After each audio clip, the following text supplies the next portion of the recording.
Hi, everybody. Welcome to our panel session today. Our panel session is on securing the future, emerging technology and futures literacy. So we're going to be talking about some of the challenges around thinking about emerging technology and thinking about cybersecurity futures, and talking about some new approaches and different ways we could bring into our thinking for this topic. So we have a great panel today to talk about this with us, and I'm really excited to sort of hear their thoughts and different perspectives. So my name's Anna. I'm going to be the chair today. I work for the National Cybersecurity Centre, and I'm a researcher in cybersecurity. And as I said, we have four panelists today, all from different perspectives to sort of join in our discussion. So to start us off, I'm going to ask each of the panelists to briefly introduce themselves, tell us who they are, where they're from, and why they're interested in this topic. So we'll start with Genevieve. Hi, Anna. It's great to join you today. Thanks for inviting me. I'm Genevieve Liveley. I'm Professor of Classics, so from a discipline a little to the side of cybersecurity. But I'm also a Risks Fellow, so that's a fellow at the Research Institute for Socio-Technical Cybersecurity. I'm also a Turing Fellow, part of the Alan Turing Institute at the University of Bristol. And I'm a narratologist. I work on stories and their impact in particular on futures thinking. I'm also currently working on a project examining anticipation and cyber risk with the socio-technical research team at the NCSC. And as the Risks Fellow, I lead the socio-technical cybersecurity's anticipation research theme, which was a new theme for 2021. Great, thank you, Genevieve. From Genevieve's intro, you might have picked up on the fact that we think you need different approaches, diverse thinking, in order to get the best out of your thinking about emerging technology and the future for cybersecurity. So we'll move on to Reid next. Reid, could you introduce yourself? Hi, Anna. Thanks for having me on the panel. A delight to be here. I'm Reid Darby. I'm the innovation lead at the Golden Valley development in Cheltenham. We are doing something quite unique. We're creating basically a unique smart city, garden town, anchored around cyber security, innovation, new homes, sustainability, livability, just in the west of Cheltenham. My background, I've worked in government for many years in cybersecurity. I'm an engineer, computer scientist, and I'm sort of working in a local government context and a sort of regional context. And I'm really interested in cybersecurity futures and the narratives around cybersecurity and applying that to citizens, to communities and regions, really looking at how we can come up with more helpful narratives, because I think a lot of the narratives that I certainly see can be quite dark and negative and dystopian, and what we want to do is to build something really hopeful for the future. So it's been great to meet people like Genevieve and yourself and others over the last few months, and so I'm relatively new to the sort of narrative studies piece, but I'm loving it, and really great to be here. Great, thanks so much, Reid. I'm looking forward to hearing your thoughts. So next we have Ben. Ben, could you introduce yourself? Hi, yeah, it's great to be part of this panel. Thanks for inviting me. I'm Ben. I'm Research and Innovation Lead at CyberSmart. CyberSmart is a cybersecurity startup, and we focus on empowering SMEs. Many solutions in the market for security may be too complex or unnecessary for everyday needs of SMEs. So we focus on trying to make those challenges more simple. When I joined CyberSmart last year to create an innovation function, I was given a challenge of thinking about what the future could be on a 2 to 5 year horizon. So I was really interested in thinking about how futures techniques might be able to give some structure to that and give some sensible answers. Great, thank you, Ben. And yeah, I look forward to, we're going to talk a little bit more about the work you've been doing later on in our session. And last but by no means least, we have Simeon. Simeon, could you introduce yourself? Hey, thanks. Great to be here. I'm Simeon Quarrie, founder of Vivida. Essentially, I'm a storyteller, like Genevieve, and I am really interested always in how to use storytelling to help people understand complex subjects. And cybersecurity is one of those challenges that I've willingly accepted. And for Vivida, we use innovation ranging from interactive technologies and virtual reality. And also, what you can't tell for a podcast is I'm a black guy, so I'm really passionate about diversity, inclusion. Trying to look at how we can have people from different areas and different communities, different skill sets, getting involved in cybersecurity and the narrative surrounding it. Great, thank you, Simeon. So where do we start with a topic like securing the future? And even though we're going to be talking about the future, I thought, oddly, why don't we start from the past? So to get us started, I just wanted to ask the panelists all if they had a kind of an example of some kind of past thinking, past prediction about technology that turned out to be wrong or didn't quite play out as the prediction suggested. So we hear a lot about predictions about new technology, emerging technology, what it's going to mean to us. But yeah, let's interrogate a little bit what some of those might have been. So I don't know, who would like to start? Should we go to Genevieve? So it concerns the predictions that were made back when horses and carts filled the streets of London, New York, and other major cities, and how planners were faced with the problem of what to do, not just with dead horses, but with all the poo that they produced as they made their way through the congested city streets.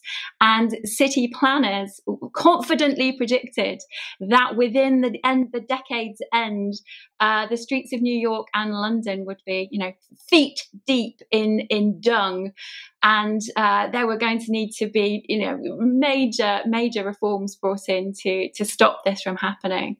What those predictions failed to anticipate, of course, was the introduction of the combustion engine and the affordability of the automobile, which revolutionised transport, both public and private, in both those major cities. And I think that's a great example of what I tend to label presentism or chronocentrism. Our futures thinking gets really blinkered by the conditions of the present, and we're really not very good always at imagining radical innovation, radical difference that is going to come along through something like a disruptive emerging technology and just change the way we live our lives. So that's my poo story. The others might have cleaner ones for you. I've got Great, a cleaner thank one. you, Genevieve.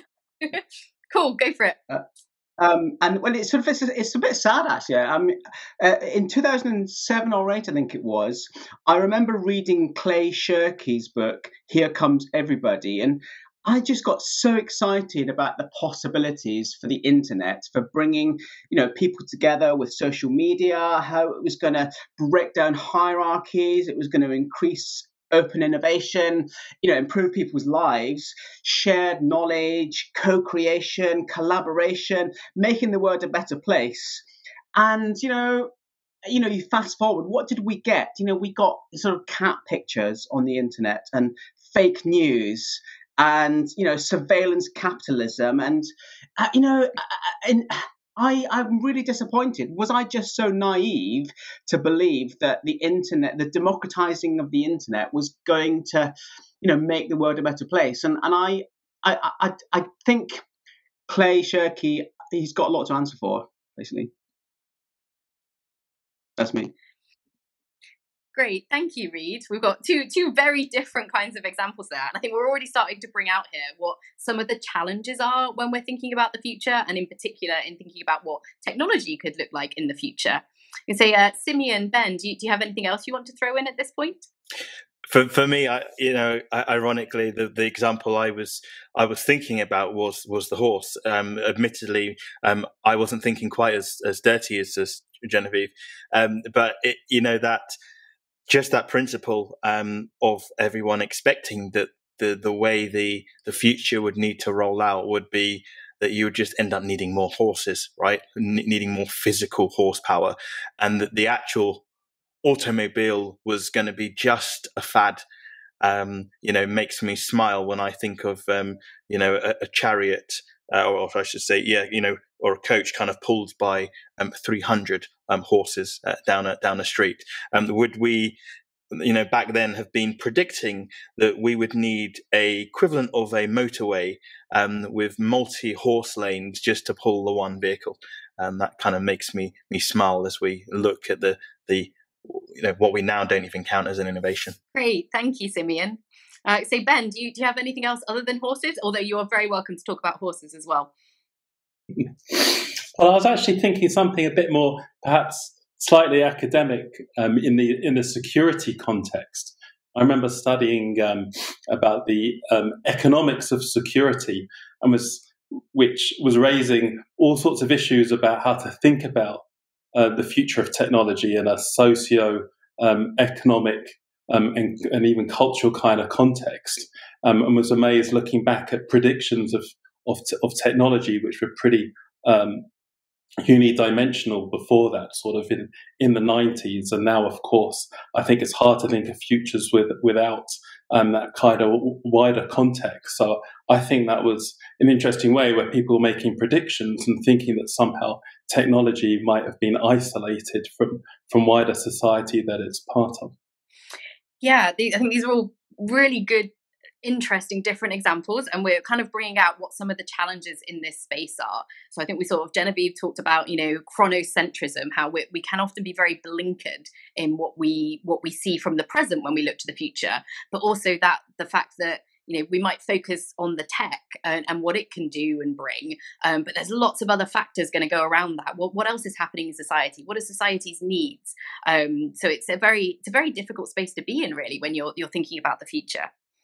So perhaps Genevieve, as I said, we've already touched a little bit on what some of the challenges in this space are, but perhaps you could bring some of this together for us. So why do we need a different approach to thinking about emerging technology and for doing some futures thinking in cybersecurity? As I've already suggested, I think one of the reasons we really need to kind of think about the way we think about the future in cybersecurity is rooted in this notion of chronocentrism. It relates to a sort of potential failure of imagination.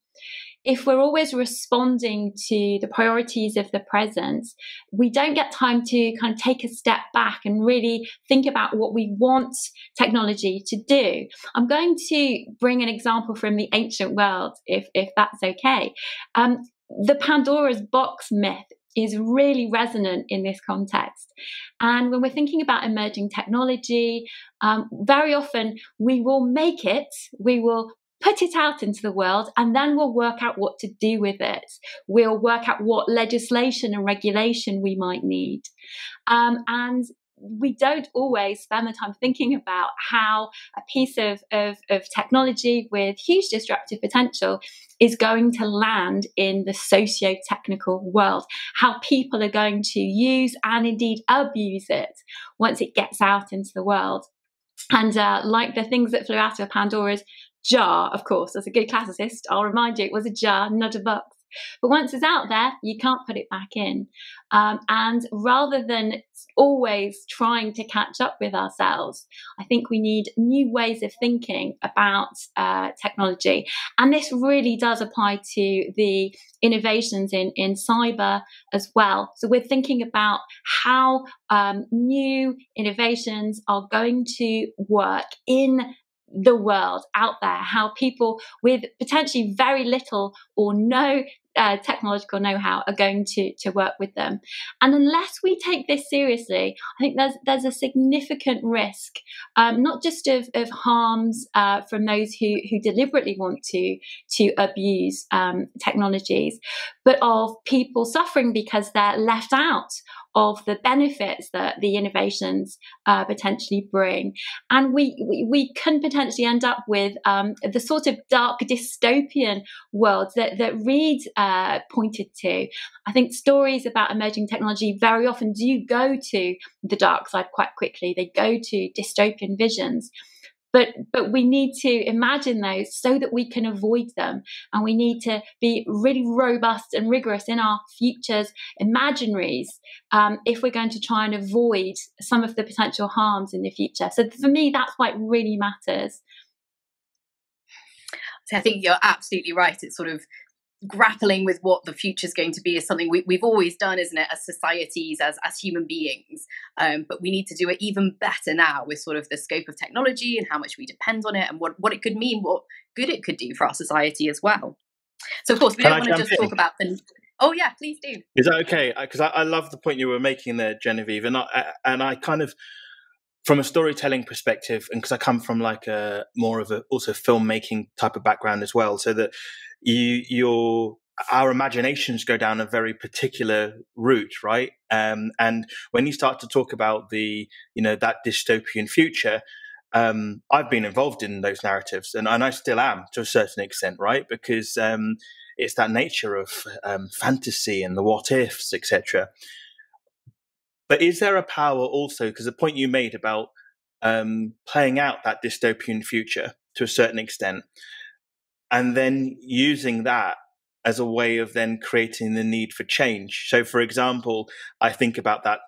There's a TV series called Black Mirror that many have watched, right? That almost plays out the potential future scenarios based on the trajectory of if we keep going down this route. And then you can actually start to see certain things that have happened where the conversation has started. And then now people are starting to problem solve and think of new ways based on what was actually a series of very dark content. So I find that quite an interesting challenge between what Reid said earlier, which was like, let's go down the route of the fluffy stuff, right? And paint the picture of things being beautiful and lovely, against okay, well, actually, maybe there is a dark side. And if we actually look at this front on, build out that visually, then we can bring it back and change that future narrative. But I think, Simeon, I mean, absolutely, you can play it both ways, because, in some ways, Black Mirror, if we think about, the sort of social reputation piece, that is almost a blueprint for how to actually do something really bad if you have different values. So I suppose, once the idea is out, from Pandora's jar, it's like, what do you do with it? So yeah, I mean, it's fascinating. Absolutely. Sorry for interrupting. No problem, Reid. Also, I liked that you took Genevieve's note about it being a jar. Very, very good. So actually, I think this is a perfect moment then for Genevieve to maybe tell us a little bit about futures literacy, which we've got in our title of our panel. So rather than just focusing on the challenges, maybe Genevieve could tell us about what futures literacy is and why it might be helpful for us in cyber. Thanks, Anna. Here I can be pretty brief because we will draw upon the sort of definition of futures literacy that is being promoted by UNESCO, who've been championing something they call futures literacy since about 2012 now, when they recognise a global need for more rigorous futures thinking in policy and planning. And they started to try to build a global capability and capacity in futures literacy. And they define futures literacy as simply the capacity to imagine the future and to use that future to take informed action in the present. And futures literacy has many different facets, and here I could talk for hours, but I won't. But it's that straightforward, I think, notion of using the future as a tool to make the actions and decisions that we take in the present to make them better. And at the heart of the UNESCO model of futures literacy is something that they just simply describe as imagining, which is where storytelling really comes in. Now, how this works with emerging technology and cybersecurity, I think is fascinating. Because if we take a step back and think about what cybersecurity entails across the broad spectrum of its activities, cybersecurity is all about futures thinking, whether that's designing trusted products, whether that's thinking about potential risks and benefits of MTech on industry, on society, on families, on individuals. We're all thinking about futures and trying to take the best decisions we possibly can in the present to deliver that. I'm going to pause there to let Ben come in. I think two things that came to mind when you were just talking. I think certainly it's extremely timely talking about futures given COVID and the pandemic, that I think that people will be looking for taking strategic thinking more seriously, and also the opportunity to really challenge assumptions and ask all the awkward questions. And as you said, imagine things which would seem inconceivable. So I think there is certainly certainly timely about promoting this. I also think it's curious where I've seen people be resistant in the world of cybersecurity to do such long-term or futures thinking. Of course, digital innovation is so fast, and there can be an assumption that because it's so rapid, how can you think beyond, months? How can you think about years? And then especially in cyber, given the adversarial nature of the arms race between defenders and attackers that accelerates that sometimes I've seen there's been a pushback that people have thought that perhaps it isn't appropriate for cybersecurity, which I disagree with. Especially when I think below it is an attitude that can often, again, focus on cybersecurity as being very technological with rapid innovation without ignoring the much wider socio-economic, cultural, organizational and political context, which could give us really rich signals for what these future plausibilities may involve. Great, thank you, Ben. Sorry, Genevieve, you go. Sorry, I was just going to say that's brilliant and articulates exactly the agenda and the ambition of the UNESCO championing of futures literacy. As you say, in cyber security, very often we're being required to take decisions under pressure, and time, as we've all experienced over the past year or so under COVID, time moves differently and we respond differently when we're under pressure.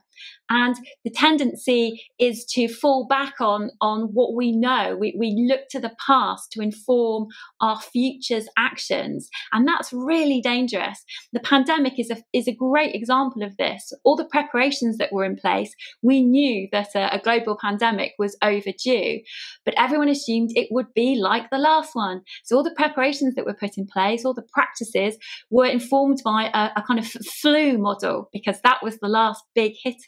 And so we prepared to cope with flu. We were, rooted in the past.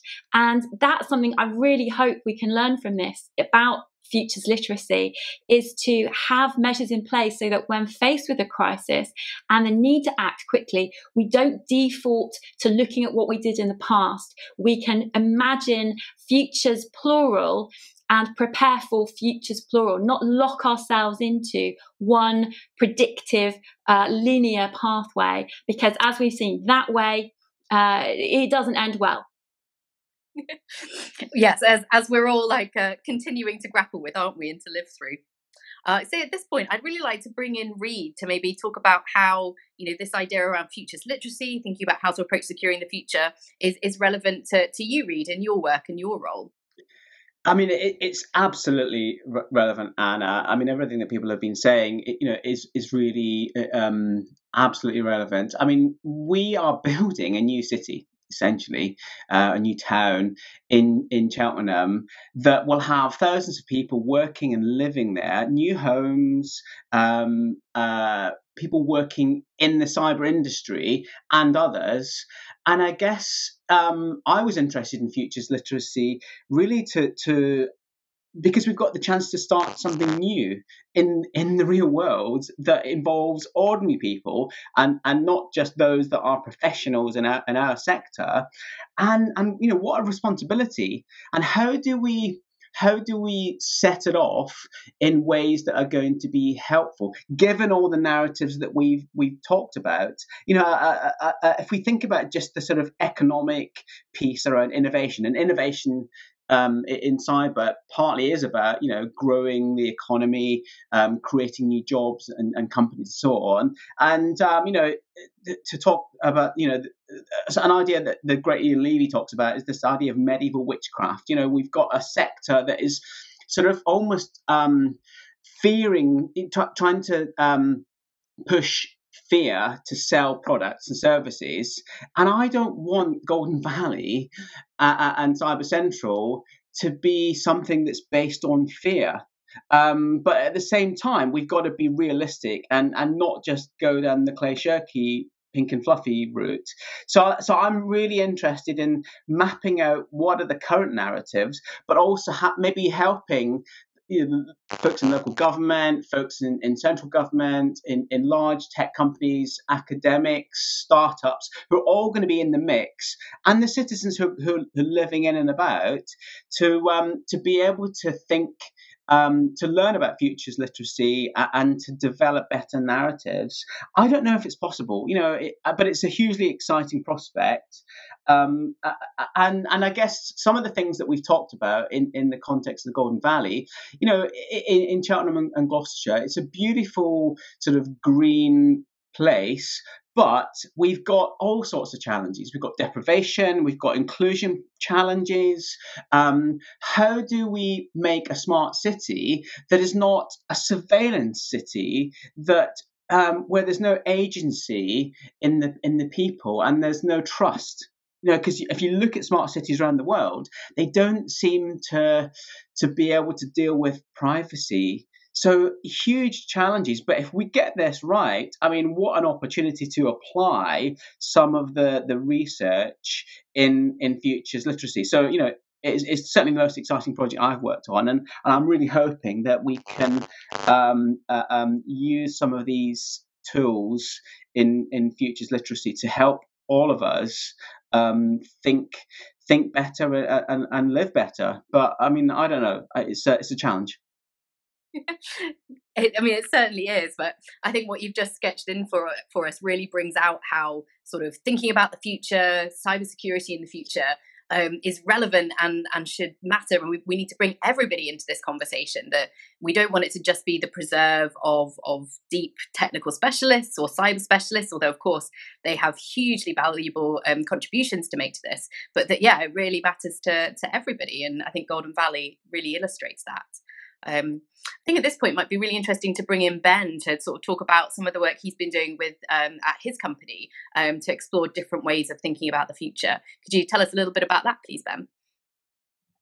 Yeah, sure. I mean, when I joined CyberSmart just over a year ago, it was a really exciting opportunity because it was a startup to have the opportunity to do some futures thinking. My background had been in areas of public policy where I'd seen futures methods used by very large corporates and by large government departments. So part of the challenge, which was how would you apply those kinds of methods for the needs and the constraints of a startup. And I thought that the futures methods would be a great way to structure a very broad remit, which I was given to help the company horizon scan on this time frame of 2 to 5 years ahead. So I think there were two parts to the work that we did. One was perhaps more traditional, one slightly less traditional. More traditional part involved giving some kind of formal structure to some horizon scanning that we were doing. Previously, Genevieve mentioned the word about imagination. So this was great to really fire up people's imagination within the company, who might have not thought beyond, our usual kind of business parameters, to get them really thinking and triggering about much broader trends and events, which were political, social, cultural, even environmental by nature, in order to see how we might then connect those dots together and to make some meaning of them. So having carried out some formal consultation, we were then able to do some really deep desk-based research to establish if there was evidence or not for those ideas which were brewing, and that was great in order to also give us some more analytical rigor to our thinking. So that was another, not only about the structure, but the rigor was a really key part of applying those kind of techniques. And then to connect the dots, we adopted a more formal scenario approach to think about what the future of the digital society may look like. And that's where the less traditional, more fun storytelling piece came in, because it was great through workshops with colleagues in different parts of the company to see how we could connect those dots from those trends, events, and also the weak signals hiding in the noise, in order to develop subplots, and then how to weave subplots into their narratives, and then how to weave those narratives into different kinds of stories. And so that was really great fun, in order to ask some really interesting what ifs, to challenge people's assumptions, and also to have something that could iterate between the analytical and the descriptive, so that once we did have some stories, we could then go all the way back down to the results of the horizon scanning, all the way back to the literature, in order to see whether actually there was a neat idea and how did that fit, or that was asking a question which we needed to then go and research to find an answer to see if it was had some merit. And then it was really useful to, of course, then test out these ideas. So we then found being able to provide either the analytical scenarios, but more the stories that were sitting on top of them, that we could then share them with others outside the company to then test our ideas, and to see how they landed. So working with Genevieve and the risk community, that was a great way to try and get some validation from external people. But the focus there again was not on validating that we had predicted the right future, or that these stories were going to be the right futures, but really to see whether they had some coherence in their plausibility, but also to push us, could we have more exciting and ambitious stories which could make people to trigger their thinking in some other original and novel kind of ways. Great. I mean, it sounds like it was such a interesting dynamic and different approach to sort of doing futures in your sector and for your company. Maybe you could tell us a little bit about what were some of the challenges in doing this, or some of the lessons you learned from it, and how do you think we might be able to sort of normalize these approaches wider in cybersecurity? Sure. I mean, I think the main thing was just the nature of startup life.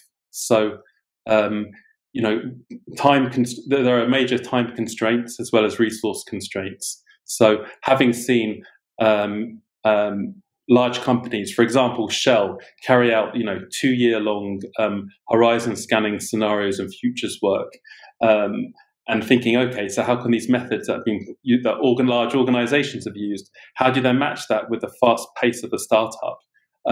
So without losing the analytical rigor that's required. So that was a challenge, and I think there are perhaps other methods which are more commonly used, maybe in design practices within startups, which perhaps could be applied here and allowed to have a fast turnaround. But certainly, there's, I think, a tension there between the constraints that a startup has that perhaps others don't. I think a second challenge was also, we could be great advocates for futures literacy, but of course it's getting other people comfortable who may look at you and think, what on earth are you talking about? Especially to get this away from this idea that somehow we're about predicting the future.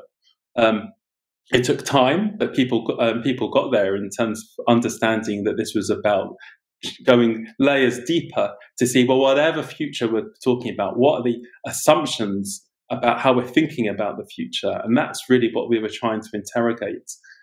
So that took some time, but part of the exercise and that iteration between the analytical and the storytelling would also then allow us to get people more comfortable.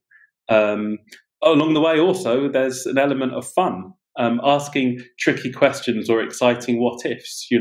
What if the stench? What if the stench of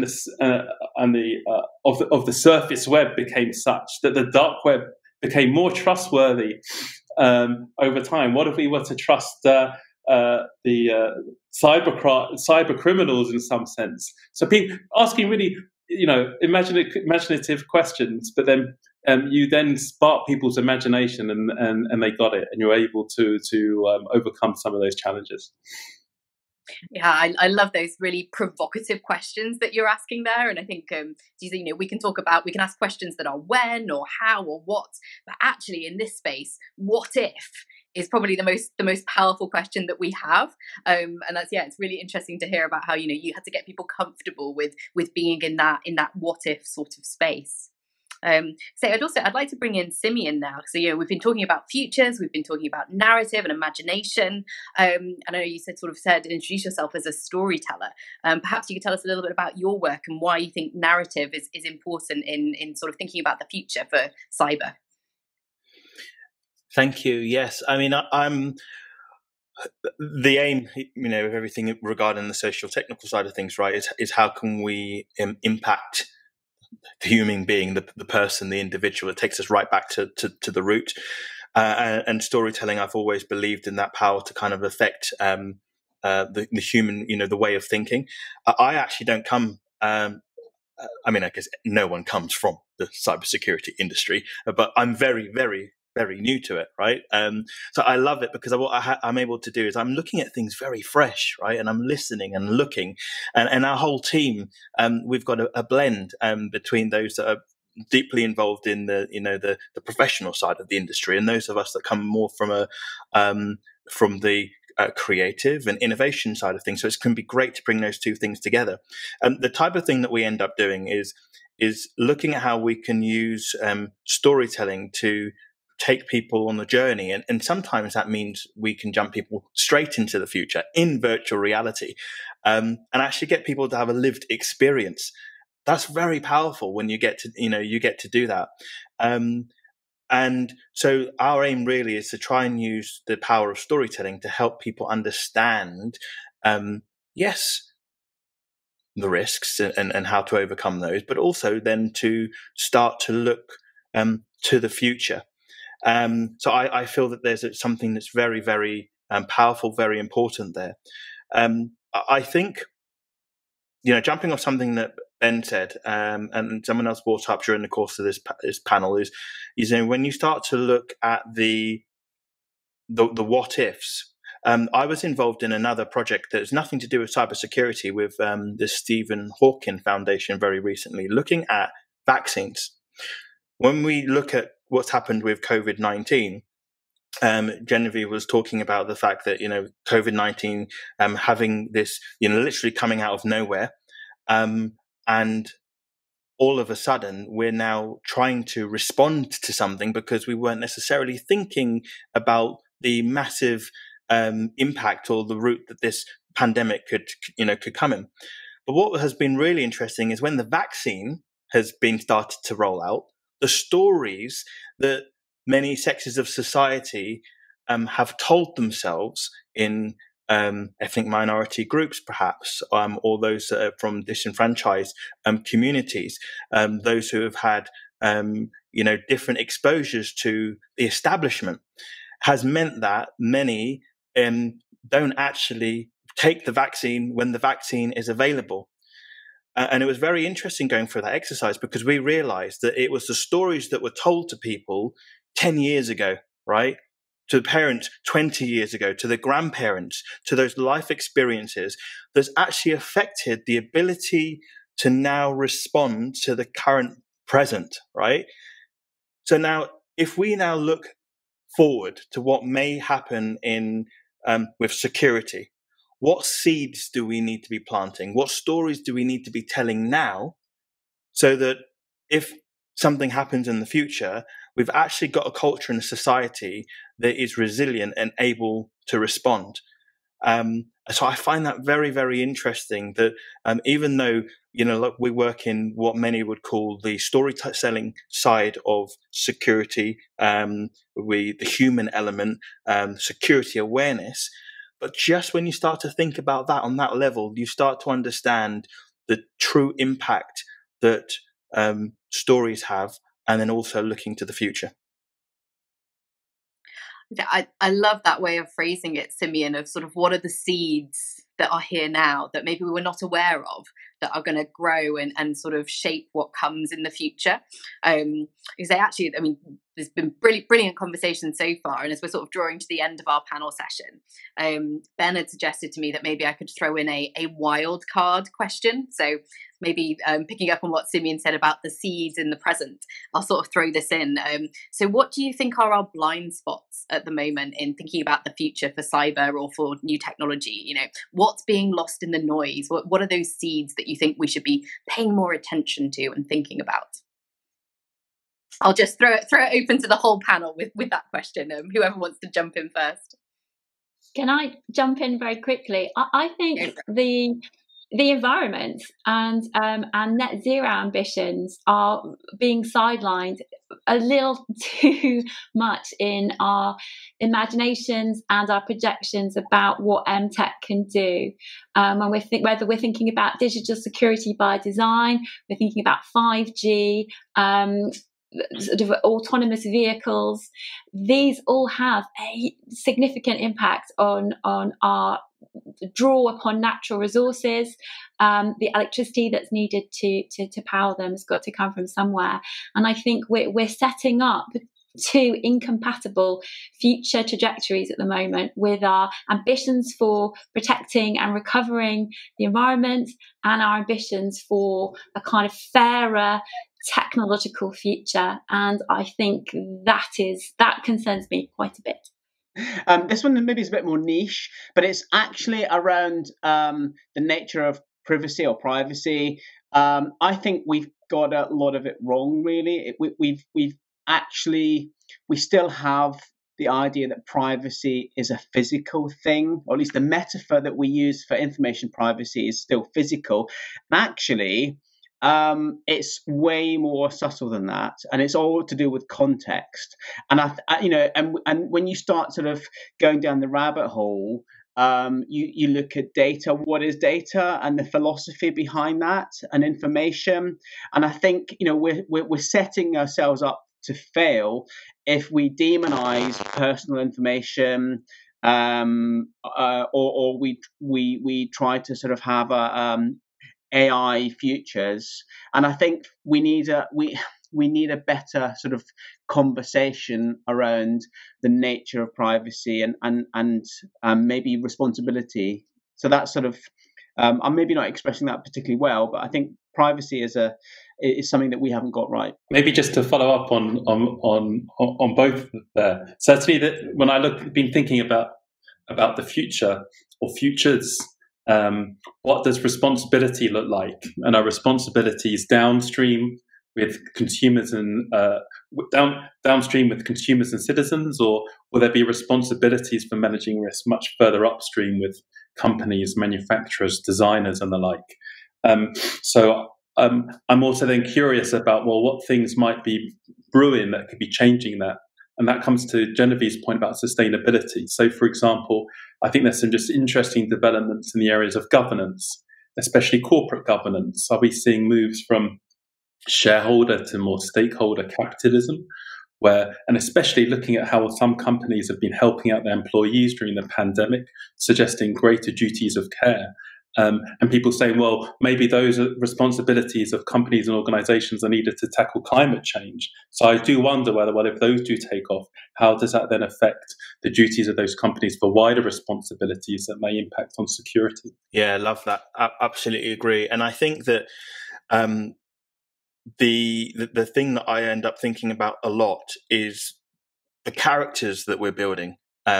Within the industry. So, when we've spoken a little bit about the impact of the stories that we tell has enabled us to get to this point. But, if we were to jump forward 20, 30 years, and how are people going to be viewing the subject of privacy? Is it something that's actually it's gone too far, right? I feel like what Reid says is actually it is a mistake. We haven't dealt with this right now at the moment. Is it something that we can change, or are there characters, personas that we build so that people start to view we talk about the bad guys, right? We talk about the good guys. As Ben was saying, like, who are they? And actually, are they reversed in 20 or 30 years?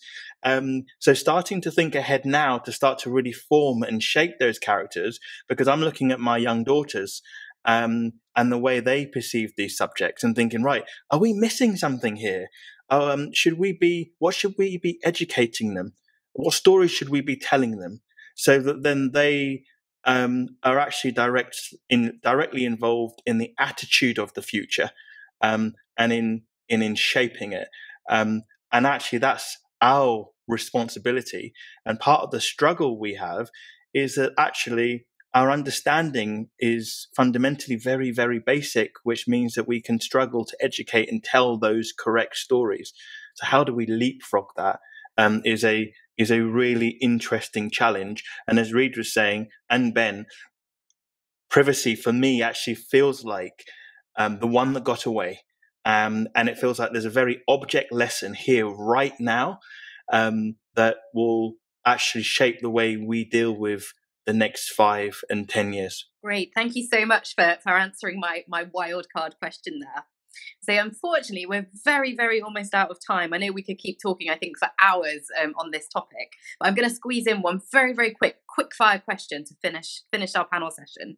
So just quickly to the panel, if our listeners out there want to know more about the types of topics that we've been talking about and thinking about, what would you point them towards? So very fast, let's just go around the panel. So starting with Genevieve. I hope I'm not stealing Reid's suggestion. Watch Black Mirror. Watch movies, read sci-fi, and engage in some rigorous imagination. Reid, do you want to go next if Genevieve hasn't stolen your answer? Zed, the book Zed, it's a great satire on a dystopian future. And also, if I can do a plug for the Golden Valley UK.com website, that's where we are building that future. And check us out on Twitter and LinkedIn. But hopefully we'll be able to have some interesting characters in the Golden Valley.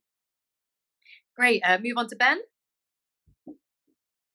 Don't have a particular tool or method. I think the point is just be curious about everything, and be curious about how all things might be combining in really interesting and different kind of ways. Don't narrow your scope, but widen it as much as possible. Great. And finally, Simeon? I totally agree. The curiosity thing, I think, is massive. And actually, if people haven't tried just technologies like virtual reality, it's a pretty insane way of even experiencing a little bit of the future. Not only do you expose yourself to an innovation that actually feels currently very, very future, it will really get your imagination going. And it's the only way really that you can start to experience an alternative reality that might just trigger some future thinking. Great, thank you. Well, I think really, unfortunately, we're out of time now. So all it remains for me to say is to thank the panel for their time. I've really enjoyed the discussion, and you've given me lots of things to go away and think about. And I'd also like to thank our audience for joining us as part of CyberUK. I hope that we've given you all something different to think about when you approach thinking about the future and cybersecurity. So thank you to everybody.